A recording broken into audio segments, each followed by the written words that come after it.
కాళేశ్వరం పేరుతోనో కవిత పేరుతోనో కేసీఆర్ ను బద్నాం చేస్తే తెలంగాణలో బీఆర్ఎస్ పార్టీ అనేదే లేకుండా అవుతుంది. ఆ తర్వాత మన రాజకీయం మనం చేద్దామన్నట్టు కాంగ్రెస్ బీజేపీలు ఎత్తులేస్తున్నారట.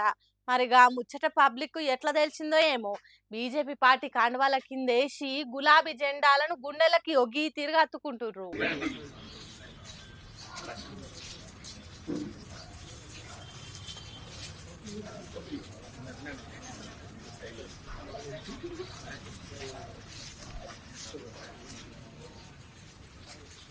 చూసిండ్రా, బీఆర్ఎస్ పార్టీని ఆగం చేస్తే మాకు ఎక్కువ లాభం జరుగుతుంది అన్నట్టు ఆలోచన చేసిన బీజేపీ పార్టీల నుంచి జనం బీఆర్ఎస్ పార్టీలో ఏరుతున్నారు.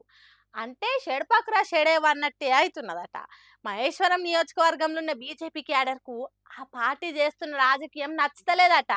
సెంటర్ సర్కారు తెలంగాణకు పంపాల్సినంత యూరియా పంపకుండా రైతులను అరిగోస పెట్టుకున్నది. గదే బీఆర్ ఏపీ అసొంటి రాష్ట్రాలనైతే యూరియా కష్టాలే లేవు. అంటే తెలంగాణ రాష్ట్రం మీద బీజేపీ వాళ్ళకు ప్రేమ లేనట్టే కదా. ఇక్కడి లీడర్లు కూడా కాంగ్రెస్ పార్టీతోని కలుపుగోలుగుండు కూడా నచ్చక ఇగో గిట్ల బీఆర్ఎస్ పార్టీలో ఏరుతున్నారట. మాజీ మంత్రి తాజా ఎమ్మెల్యే సబితా ఇంద్రారెడ్డి మేడము వాళ్ళ కండువా కప్పి పార్టీలకు తీసుకున్నది. ఈ చేరికలు ఇట్లనే ఉంటే ఎన్నికల నాటికి బీఆర్ఎస్ పార్టీ ఎంత పెద్దగైతుందో ఏమో కదా. ఎన్నికలు ఉన్నప్పుడే పార్టీలు మారాలనా ఏంటి? ఎన్నికలు ఉన్నా లేకున్నా జరుగుతున్న రాజకీయం తెలిస్తే చాలు ఏ పార్టీలో చేరాలి ఎందులో ఉండాలి అనేది. పినపాక నియోజకవర్గం కాంగ్రెస్ పార్టీ లీడర్లు ఇలా బీఆర్ఎస్ పార్టీలో ఏరికయ్యారు. అట్లా చేరినప్పుడు పెట్టిన మీటింగ్ల మాజీ మంత్రి జగదీష్ రెడ్డి మాట్లాడుకుంటా గంత దూరం నుంచి పినపాక నుంచి దాదాపుగా 300 కిలోమీటర్ల పైన ఇక్కడికి వచ్చిండ్రు అని అంటేనే దాని అర్థం రాబోయేది కేసీఆర్ అని బీఆర్ఎస్ పార్టీ అని మళ్ళీ బీఆర్ఎస్ తోనే ఈ రాష్ట్ర భవిష్యత్తు ఉన్నది అని రేవంత్కు చెప్పుతో కొట్టినట్టుగా సమాధానం చెప్పడానికి ఇంత దూరం వచ్చినందుకు మీకు అందరికీ కూడా ధన్యవాదాలు తెలియజేస్తూ 300 కిలోమీటర్లు 3 గంటల కంటే ఎక్కువ ప్రయాణమైన వచ్చి బీఆర్ఎస్ పార్టీలో చేరిండ్రంటే అది కూడా కాంగ్రెస్ పార్టీకి రాజీనామా చేసి అంటే అది సర్కార్ను ఈడ్చి చంపినట్టే అన్నట్టు మాట్లాడిండు. తర్వాత కేటీఆర్ మాట్లాడితే తెల్లారలేస్తే బీజేపీ కాంగ్రెస్ కత్తులు దూస్తారు. రాహుల్ గాంధీ గారు ఏమంటారు? సిబిఐ అనేది మోడీ గారు జేబు సంస్థ అంటాడు. మరి ఇక్కడ రేవంత్ రెడ్డి గారు ఏమంటున్నారు?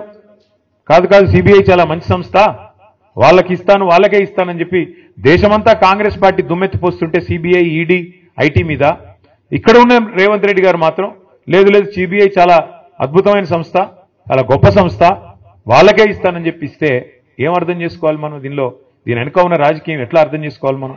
అంటే పర్దెనక దోస్తాన్ పర్ద ముందు పర్షాన్ అన్నట్టే చేస్తున్నాడు రేవంత్ రెడ్డి అన్నట్టు చెప్పిండు.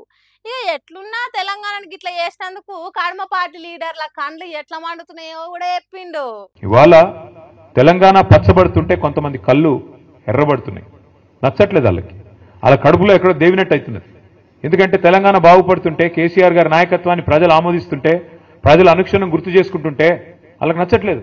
ఇక్కడ కార్మికులు బాగుండకూడదు, ఇక్కడ రైతులు బాగుండకూడదు, ఇక్కడ దరిద్రం తాండవిస్తేనే మన రాజకీయం సాగుతుంది అనే విధంగా ఇవాళ కాంగ్రెస్ బీజేపీ రాజకీయం చేసి ఇద్దరు కలిసి కేసీఆర్ గారి మీద ఏదో రకంగా కక్ష సాధింపు, ఏదో కేసు పెట్టి ఏదో రకంగా బదనాం చేసి ప్రజల్లోకి పోయి ఏదో ఒకటి చేయాలా అని ఒక దుర్బుద్ధితో వ్యవహారం చేస్తా ఉన్నారు. ఇక కేసీఆర్ రాష్ట్రంలో ఏం లేకుండా చేసిండు, లంక బిందెలు ఉంటాయి అనుకుంటే ఖాళీ భగవాన్లు కూడా లేకుండా చేసిండ్రని అప్పుల మీద కుప్పలు తప్పులు మాట్లాడిండ్రని ఆ అప్పుల సంగతి ఏందో చెప్పిండు. పార్లమెంట్ లో కూడా మన వాళ్ళ బీజేపీ ఎంపీఏ రఘునందన్ రావు అని బీజేపీ ఎంపీ ఉంటే ఆయన ప్రశ్న వేసినాడు పార్లమెంట్ లో. ఏమని? అసలు తెలంగాణలో అప్పులు ఎంత అని కేంద్ర ప్రభుత్వాన్ని అడిగినాడు. కేంద్ర ప్రభుత్వం కుండబద్దలు కొట్టినట్టు చెప్పింది. మొత్తం లెక్కలు controller and auditor general, finance department వాళ్ళందరిని అడిగి తీసుకొని కుండబద్దలు కొట్టినట్టు చెప్పింది. 10 ఏళ్లలో కేసీఆర్ ప్రభుత్వం చేసిన అప్పు, వదిలిపెట్టిపోయిన అప్పు 3.5 లక్షల కోట్లు. అందులో కేసీఆర్ గారు రాకంటే ముందే 72,000 ఉంది, ఆయన వచ్చినాక 2,80,000 కోట్ల అప్పు చేసినాడు. ఇది మాత్రమే అప్పు అంటూ మన కేంద్ర ప్రభుత్వం స్పష్టంగా పార్లమెంట్లో చెప్పింది. అయినా సిగ్గు లేదు. కేంద్ర ప్రభుత్వం పార్లమెంట్లో చెప్పిన సిగ్గు ఎంత మాత్రం లేదు కాంగ్రెస్ వాళ్ళకి. ఒకడు 6 లక్షలు అంటాడు, ఇంకొకటి 7 లక్షలు అంటాడు, ఇంకోటి 8 లక్షలు. ఎవడికి నోటికి ఎంత వస్తా అంత. ఆగో అట్లా అడ్డగోలుగా ప్రచారాలు చేసిండ్రట. ఇక ఇట్లాంటి రాజకీయ ఉపన్యాసాలు ఎప్పటికీ ఉండనే ఉంటాయి గాని కాంగ్రెస్ సర్కార్ నడుస్తుంటే అదే పార్టీల నుంచి ప్రతిపక్ష పార్టీల జనం షేరి కవుడే పర్షాన్ ముచ్చట. ఈ సోంటి ముచ్చట దునియాలో ఎక్కడ జరగదు కావచ్చు. కాంగ్రెస్ పార్టీ ఏలువడ్ల బీఆర్ఎస్ పార్టీ పలుకుబడులని జరుగుతుంది కావచ్చు కదా.